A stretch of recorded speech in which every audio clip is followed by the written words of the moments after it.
एक गांव में एक पुराना घर था। गांव वाले उसे भूतिया घर कहते थे। कहते थे वहाँ चुड़ैल रहती है। बच्चों को उस घर के पास जाने की सख्त मनाही थी, लेकिन सच्चाई कुछ और ही थी। अजय, सुनीता, सुनो मेरी बात ध्यान से। गांव के बाहर जो टूटा फूटा घर है, उसके पास मत जाना। वहाँ चुड़ैल रहती है। पापा, मैं तो कभी नहीं जाऊंगी। लेकिन पापा, अगर चुड़ैल है तो दिन में क्यों नहीं दिखती? बेटा, उस घर से दूर रहना ही ठीक है। बेकार में मुसीबत क्यों बुलाएं? कल रात फिर उस घर से रोने की आवाज आई। किसी ने कहा कि उसने वहां सफेद कपड़े पहने औरत को देखा है। जरूर चुड़ैल है। हाँ भाई, मैंने अपने बच्चों को सख्त मना किया है। चुड़ैल बच्चों को खा जाती है। बच्चे चुपके से बातें सुन रहे हैं। सुनीता, मुझे लगता है सब झूठ है। नहीं भाई, पापा सच कहते हैं। एक रात गांव का कुत्ता भूतिया घर के पास जाकर भौंकता है और डर कर भाग जाता है।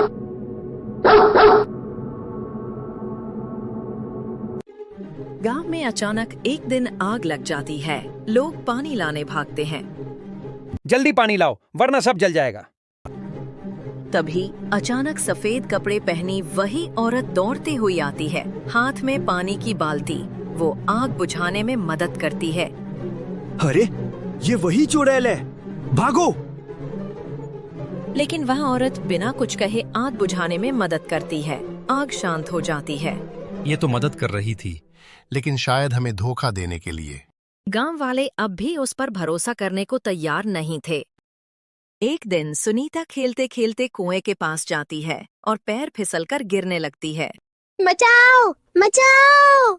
तभी सावित्री औरत आती है। वह रस्सी डालकर सुनीता को खींचकर बाहर निकाल लेती है। भाई, पापा, इस दीदी ने मुझे बचाया। मैं चुड़ैल नहीं हूँ, मेरा नाम सावित्री है।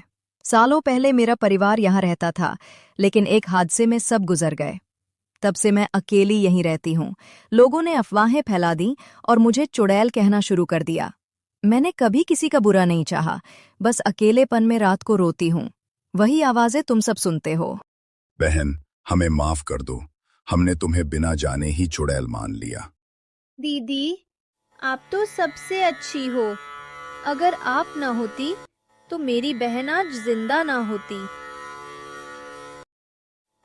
दोस्तों, इस कहानी से हमें ये सीख मिलती है कि लोग हमेशा वैसे नहीं होते जैसे दिखते हैं या जैसे अफवाहें बताती हैं। असली सच्चाई जानने से पहले किसी को गलत नहीं मानना चाहिए।